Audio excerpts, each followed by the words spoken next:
This is Peter from Autogevoel. Welcome to the Mazda MX5, the 2024 model. And the big question we have to answer here today is this still the default, cool, fun little sports car? Because this car weighs just over 1100 kilos, and that is something pretty unique in the market, especially at this price point. This car starts at 33,000 euros. But the big news is here. Headlights are now full LED with LED daytime running lights. So it now has a very nice and modern nighttime running. It's very nice, it's a good update. These vents here are real. There is air passing through. You got a little splitter here for some extra aerodynamic, but overall I think we can agree that this is pure Mazda MX-5 front. With the big logo here on the top. Overall very classic, very much in line. You can see proportionally how small it really is. I mean, I'm 1.83 meters tall. You can see I easily top and almost dwarf the car. You'll see later when we sit inside how small it actually is. This one with 16-inch wheels. There is also an option for bigger wheels if you get a different trim level. Then you can also get Brembo brakes and some upgraded forged wheels. But this is the base spec with a smaller engine. So this is very much the purest version and also the cheapest version. Later on we're also going to drive the more high horsepower, more expensive trim. This one has the soft top roof. In this color combination it is with the black roof, but you can also get a tan kind of color if that's more your kind of style. This antenna, I'm not so sure about. This feels like something from the year that I was born in, and that's quite a long time ago. I don't think this is necessary. I don't really understand why they don't have a nice fin or something here in the back. So, not sure why this is. Then we have the boot, or should I say hand luggage, or even smaller, the button. Come look here. It's over here. You also get a backup camera, by the way. So that's very nice. That's actually part of the interior upgrades that we'll have a look at. The boot fits almost nothing. As you can see, two small carry-on luggages from me and the cameraman, and a bag here on each side, but then it's full. So this is certainly not your weekend away car, which is not what it's for, so that is fair. So I mentioned the fabric roof. Now there are many convertibles out there with very clever trick folding steel roofs that are very complicated and very heavy. There's also ones with fabric tops that are still very complicated. Not so much here. We have one lever, we pop that. You move the roof a little bit, then you get inside the car. And then you simply pull it. And that's it. Takes 3.5 seconds and you're done. Now obviously the downside is you can't do this on the move, but this is so fast you can just pull it over. You can do this at a traffic light. The same obviously goes for opening it back up. There's just this lever, you pull it, and you put it behind you, and that's it. While we are inside the car, the biggest news here is right in front of me. This 8.8-inch infotainment system. Completely new. Mazda actually had to do a complete new wiring harness to make this work in this car. The system itself is not that crazy, like I said, but you're never going to use the system. You're going to use Android or Apple from the get-go. And then it also becomes a touchscreen, because as you can see right now, it is not a touchscreen. You have to use this dial here in the middle console to operate anything in the system. Dials here in front of me, that's still analog, both the rev counter and the speedometer, but the screen here on the left is now a digital screen where you can get your trip information, your consumption, and all those kind of things. Other than that, the cabin is actually quite simple. You have a steering wheel with real buttons, so that is quite nice. No touch capacitive swipey thingies here, so that's cool. Nice start engine button here in the middle, and you have 3 dials for your fan speed, your demisting, and your climate control and all those things. Very simple, real things that you can turn with a nice indicator here on the middle. Nothing crazy, it just works. You can even press these. So nice, multifunctional, nothing crazy, simple, just works. If we move a little further down, we have the buttons for the seat heating, 2 USB chargers, and we have a little flap here for your SD card for your maps. Handbrake here, I would almost say a very manly handbrake. It's nice to see a manual option, especially in this car, because it's such an analog car. No button to press. Then we have the storage, which is not really storage. You can't really fit anything in here. If you fit sunglasses, then it's already quite the challenge. Your key and a card will fit, and that is it. The cup holders, these are an afterthought. This is something that the design department forgot to include until somebody mentioned it. You can actually pull these out, and then you have this. Here is the glove box, because there is nothing in front of the passenger, with an actual keyhole, as you can see. Opening it up, it will fit your gloves actually, and the car papers, but nothing more. So this is all you get in terms of storage. We are driving the Mazda MX-5 on some nice coastal roads here in Croatia. It is 30 degrees and sunny, so I'm keeping my cap on if you don't mind, because otherwise I'll be fried by the end of the day. Well, we have the most classic setup that you can imagine. We have front engine, naturally aspirated, gearbox manual in the middle with a driver, rear wheel drive. It's a tried and tested formula, and the cool part is that Mazda is sticking to it for now. Where a lot of cars are going hybrid, emissions, problems, electric, turbocharged, all that stuff, Mazda says no, we are sticking to naturally aspirated, because that is the way to go for that nice feel, for that nice driving experience, because this car is all about the driving experience.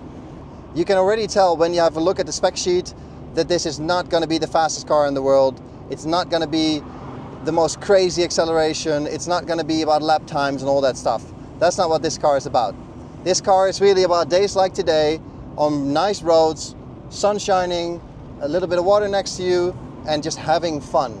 And that is really the key takeaway of this drive today, is having fun is what this car is all about. We have today the 1.5 liter, 132 horsepower engine, and it revs and it revs and it revs and it revs some more, all the way to 7,000. And that's fun. That's just fun in itself already, because how many engines do you get these days that rev to 7,000?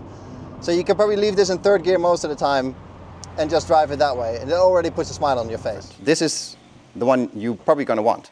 I got the spec sheet here. This is the Sol Red Crystal with black, so that's the amazingly popping red color. I hope the camera does it justice. And overall, this is sort of the beefed up, hyped up, fancy, awesome version with everything in it. So with this version, there are a few important upgrades that we need to mention. First of all, it costs 10 grand more than the base version. For that, you get the bigger engine, you get the 2 liter version with about 50 more horsepower. So it's 184 horsepower in this one. Second thing, bigger wheels. 17-inch tires on this one with these Forged BBS rims. Personal preference, of course, if that looks nice, but I think it really works with this color and the black scheme here.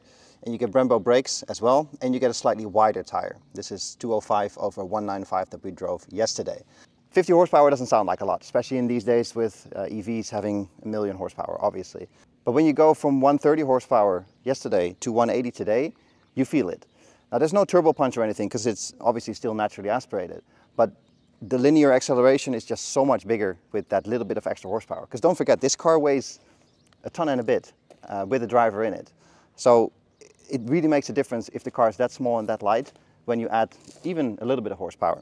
Sadly though, this 2 liter is going away.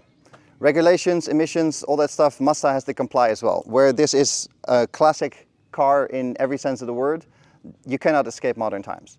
So production has already stopped as per spring 2024, and the only country in the European area will be the UK, which is not in the European Union anymore. But Holland, Germany, no, the 2 liter is no longer.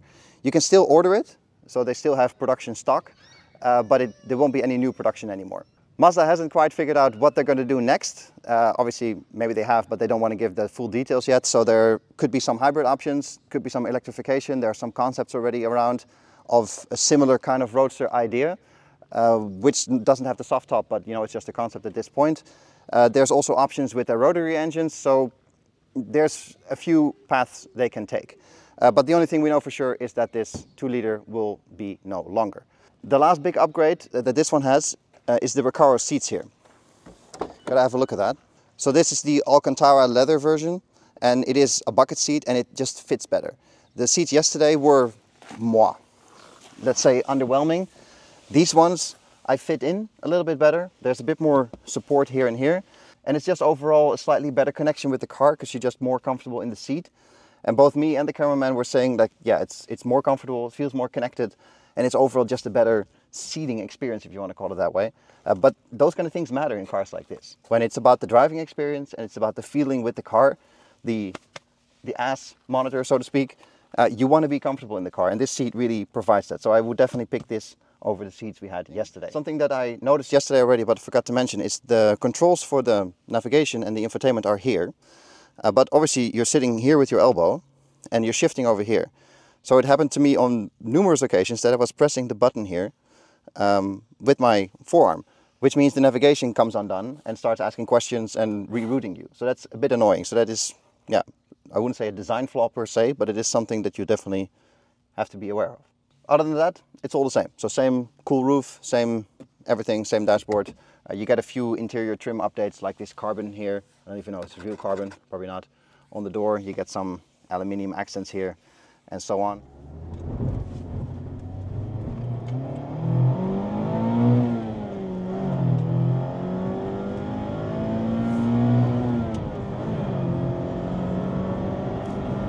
Is the 2-liter worth it?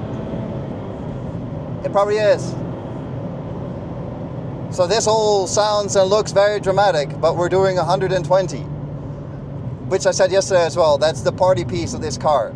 You're going so much less fast than the experience makes you believe you are. This is just a little pull from standstill, and it's all vibrating, it's sounding, it's emotions, feelings through your bum, through your hands, through the steering wheel. So you're noticing we're driving with the roof up. The weather has turned a little bit, it's not as sunny as it is yesterday. So it's actually a good test also to test things like insulation and so on. It's exactly what you expect. You know, this is a small lightweight car with a small lightweight fabric top, so you're gonna hear, feel wind, rain, countryside around you. A little bit less obviously than when the top is down, but still it's not by any means highly insulated or anything, nor does it need to be. The horsepower makes a big difference. Where yesterday I thought 130 was all you really need for the smile factor, having 50 horsepower more here effectively, it does make a big difference. With such a small amount of horsepower, stepping this far up might not sound like a lot, but it is quite a lot. It's basically half more power, so it makes a difference. And again, when you pull out of these corners all the way to 7,000 RPM, stand on the Brembo brakes a bit, it's all very dramatic, it's all very engaging, and it's all very, yeah, you have to manhandle this car a little bit. And that's something you can also do obviously with the lower horsepower version, but this is just more and more and extra and better, and it just makes it even more fun and even more engaging. And it's just that little bit of pickup. The car yesterday had 150 Newton meters of torque, which is a very small amount of Newton meters of torque in combination with that relatively small horsepower. It's, again, having that much more here, it's just, it adds to the whole experience. Throw this car in the corner, get the back end working a little bit with that differential. It's, you can see me starting to grin already, and this is just on a, you know, not even like on a circuit or anything or some kind of mountain pass. It's just a normal back road. It's just so much fun. And you just find yourself constantly shifting through this short throw gearbox just because you can and because you've got so many revs to play with.